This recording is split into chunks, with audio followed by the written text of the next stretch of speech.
Assalamualaikum warahmatullahi wabarakatuh. Halo teman-teman semua.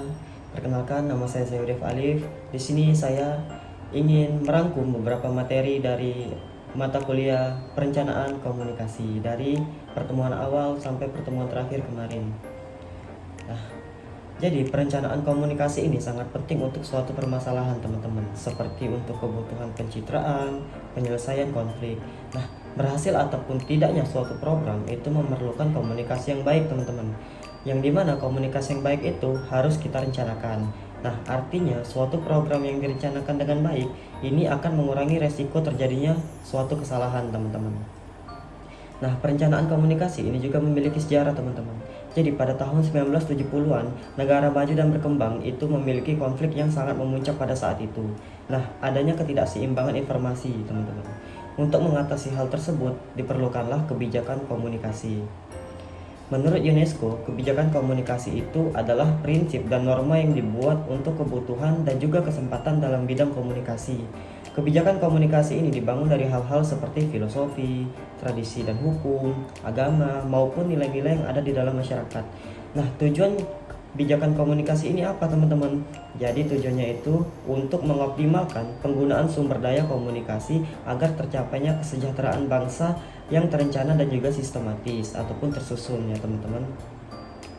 Nah, ada yang namanya perencanaan komunikasi operasional teman-teman. Perencanaan komunikasi ini itu membutuhkan tindakan aktivitas yang dirancang agar tujuannya itu tercapai. Nah, ini terbagi menjadi dua, yaitu perencanaan infrastruktur ataupun hardware, kemudian adanya perencanaan program ataupun software. Nah, infrastruktur komunikasi ini disebut juga physical planning teman-teman, yaitu menyangkut alat-alat komunikasi. Nah, program komunikasi ini lebih mengarah pada knowledge research seperti pengetahuan, talenta, dan juga susunan program kegiatan komunikasi yang akan dilakukan teman-teman. Nah, adapun yang namanya itu pendekatan perencanaan komunikasi.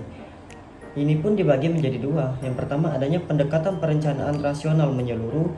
Itu ialah seperangkat tujuan yang lengkap dan juga terpadu teman-teman. Adapun pendekatan perencanaan terpilih mempertimbangkan kebijakan umum yang berkaitan dengan hal-hal yang diprioritaskan. Biasanya pendekatan perencanaan terpilih ini lebih mudah dan juga realistis teman-teman. Nah, perlu kita ketahui perencanaan komunikasi ini ada langkah-langkahnya teman-teman yang harus kita ikuti. Yang pertama, kita harus menentukan tujuan terlebih dahulu. Yang kedua, kita buat konteks tentang tujuan tadi. Nah, kemudian kita cari tahu target audiens ya teman-teman. Kepada siapa kita ingin menyampaikan komunikasi ini, pesan-pesan ini kita mau sampaikan ke mana. Nah, kita cari tahu target audiensnya. Kemudian buatlah pesan yang penting. Jadi pesan kita itu tidak hanya semata-mata omong kosong teman-teman ya, tapi buatlah pesan-pesan itu yang penting agar audiens merasa pesan tersebut ada isinya gitu. Kemudian siapkan taktik untuk mengkomunikasi pesan. Jadi siapkan rencana teman-teman untuk menyampaikan pesan kita tadi. Kemudian tentukan waktu, kapan waktu yang tepat untuk nge-publish pesan yang telah kita buat tadi. Kemudian ukurlah dampak yang terjadi. Setelah pesan kita tadi dipublish, nah apa dampak yang terjadi di masyarakat teman-teman itu kita ukur. Kemudian yang terakhir buatlah ringkasan rencana. Nah, setelah kita melakukan tadi, kita eval, kita buat ringkasan teman-teman bagaimana hasil dari pesan tersebut. Nah, perencanaan komunikasi ini tentunya memiliki manfaat teman-teman. Terdapat 3 manfaat. Yang pertama, itu membantu memperjelas komunikasi dengan tim. Kemudian yang kedua, itu membantu menyusun strategi agar program berhasil. Nah, yang terakhir, ini membantu mewujudkan keselarasan antara masyarakat dan juga pemerintah teman-teman. Nah, adapun indikator perencanaan komunikasi yang baik teman-teman. Yang pertama, tujuannya itu jelas dan juga bisa dicapai. Kemudian yang kedua, rencananya itu strategis dan juga operasional itu bisa ditetapkan. Yang ketiga, rencana evaluasi yang tersusun. Jadi evaluasi ini tidak bisa sembarangan teman-teman, harus sistematis. Kemudian adanya rencana rekomendasi yang bisa direncanakan. Kemudian memperkirakan dampak.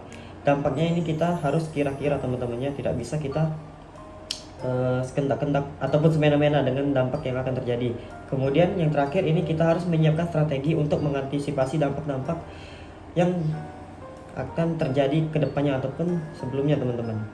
Nah, adapun keberhasilan perencanaan komunikasi ini akan ditentukan oleh beberapa faktor teman-teman.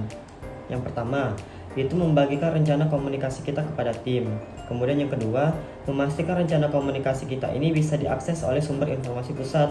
Kemudian yang ketiga, kita memperbarui rencana komunikasi jika ada perubahan yang sangat berpengaruh. Kemudian yang terakhir, kita merancang perencanaan program kerja yang akan dilaksanakan sesuai waktu yang ditentukan. Nah, tadi yang saya sebutkan itu menunjang keberhasilan perencanaan komunikasi, teman-teman. Materi kita yang terakhir ini adanya prinsip-prinsip perencanaan komunikasi yang efektif.